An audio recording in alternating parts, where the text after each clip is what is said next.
Right? So, kung long run ta karon, long run, dito as let's say, ang akong ihatag mo ko sa inyo, ani kay long run fraction function. Naman short run, pero it will take time naman good. So, ano na lang ta sa long run. Assume nga ang atong isopon is equal to 1.01 labor raised to the power of 0.55 and capital raised to the power of 0.45. You notice nga kung imo lang i-add ang duha is equal to 1. Constant return to scale. Mo lang Cobb-Douglas production function. It is based on constant return to scale. But actually sa reality, doesn't need to have to be constant. Okay. Like for example sa ASEAN ito is more than one. Nag-research ko na ang ASEAN nations in general marag third ta sa tibuok kalibutan when it comes to gross domestic product. Anya ang atong total factor productivity, which is total factor productivity, ano siya, it's more than 1. Atong total factor productivity, that is the productivity of labor and productivity of capital plus other sources of productivity. Muna siyang total factor productivity, no? Siguro tungod sa human capital, pa-eskwela nimo ang imong mga trabahante, so naka-productive, or gi-increase nimo silang salary, kunya gitagaan nimo silang enough time to rest or enough time for the family. So dito ay balance of work and life, life of my family life. So balance na kayo. So nahimo productive ang mga employees. So posible nga na other sources, dili lang sa input, dili sa other depende sa management. Alright? And then ang atong price of labor is 600, price of capital is 250, dahil yung budgetan na to og 700. Pare-pareho sa indifference course, right? Like, the only difference nga ang asymptote mangod ang kuan, asymptotic ang indifference score because of the concept of kuan kanang itong the more the better. So first thing, kuha mo ang partial derivative, no? Partial derivative ani nga function with respect to L. Therefore, your K is constant. So, 0.55 kay 55 man iyang exponent dari times this. So, 55 L minus 1 na siya, nahimo na siya negative 0.45. As is na siya ang imong capital, 0.45 as is. Dayon 0.555 K 45 kanang negative nimo mo bring down sa ubos, mahimo na siyang L 0.45. Similarly mo gyapon with partial derivative of that function with respect to K. Therefore ang imong L is constant, so L 0.55. ang imong K 4.45 dali mo imong i-multiply sa 1.01, ha? 0.45 L 0.55 K negative 55, bring down na siya ang 55. Alright, and then kuha mo yung ratio, hindi mo siyang divide, and then i-equate mo sa ilang prices. Ang result is K is equal to 0.34089 L. Right? Alright.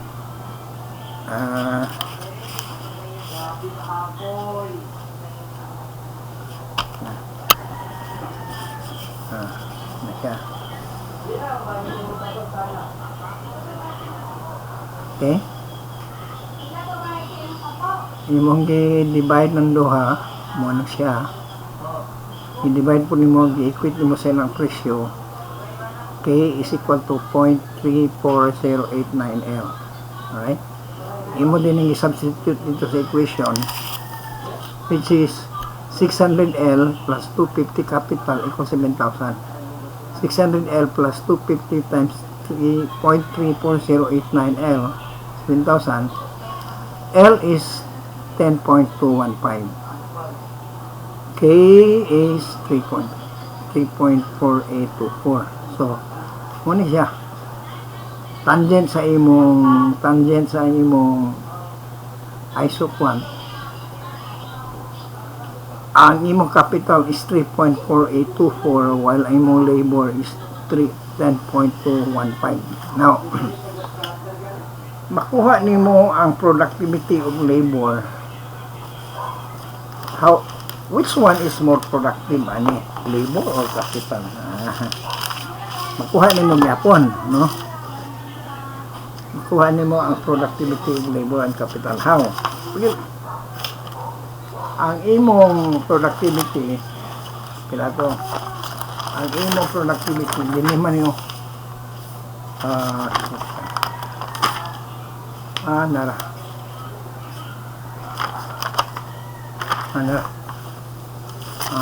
Okay. We go back here. Mo ni siya imong productivity. Productivity of labor, productivity of capital. So, kung mo na gamiton, which one is more productive? So,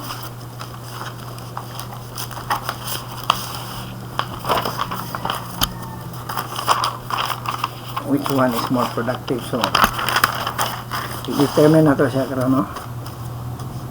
So, you have 0.55. Pila ang labor? Labor is 10.215. 0.55. Ang capital nimo is 3.48 3.4824 0.45. Okay? So, paano mo ang value na calculator.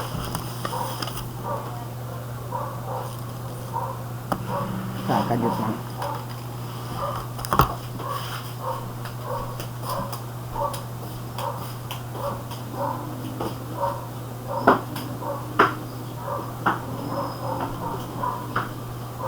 Ito sa kanan.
Alright, so na-calculate.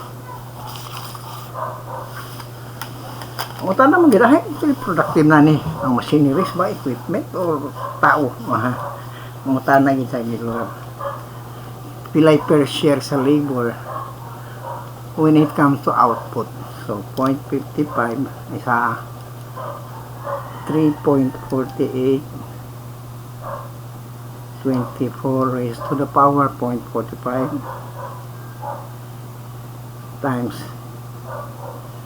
10.215 raised to the power 0.55 times 0.55555. Oh,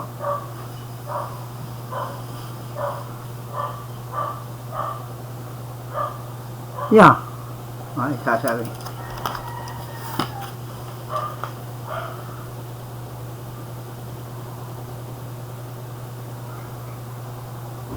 Unsay giuna na to kwan? Unsay giuna na to pag-derive? Labor. Labor.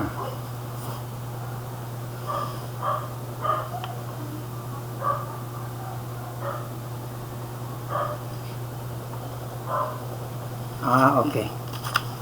I-divide pa rin siya, no? Pila to.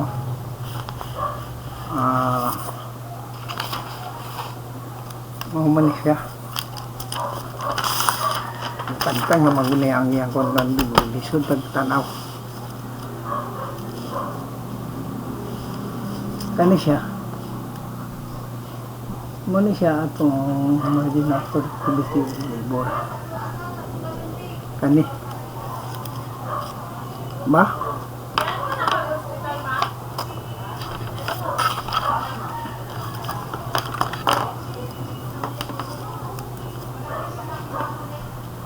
.5555 times pila to ang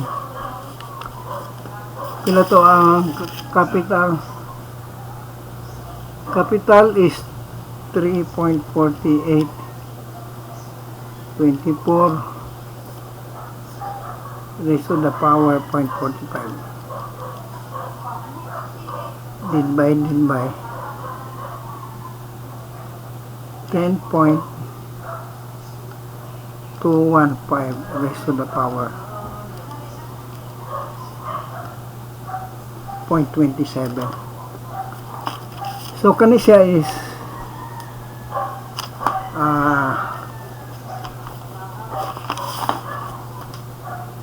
0.55 dayon K 0.45 dayon dari is L 0.45. This is 0.271 299. Then the other one is 0.45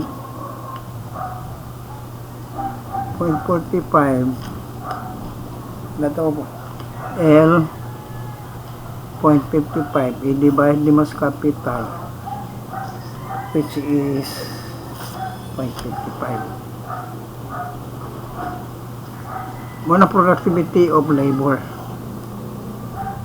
Okay, yeah, productivity of labor. So you have 0.45 45 times 10.215 raised to the power 0.55 divided by ang labor 0.45 45 times 0.215 raised to the power 0.55 i-divide din siya sa capital 3.48 24 raised to the power 0.55 0.82. So in that case ay productive di kayo ang capital ba? Productive yung capital kaysa labor, although mahal ang labor, pero when it comes to output productive kayong capital.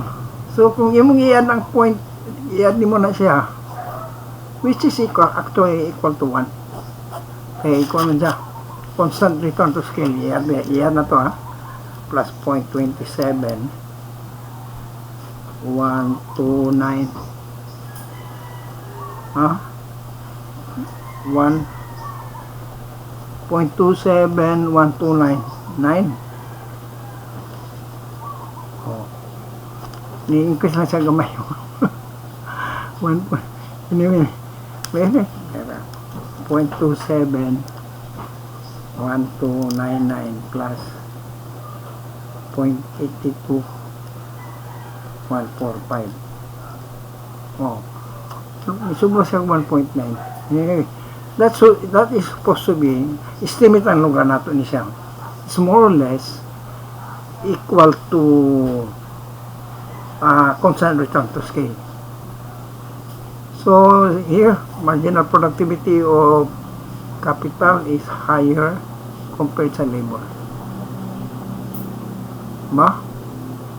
Despite the fact na daghan kay imong gi-hire nga labor, pero when it comes to output creation, ay necessary yung capital. In other words, kung ikaw ang tag-iya sa capital, mo ganang gibalagay mong capital higher.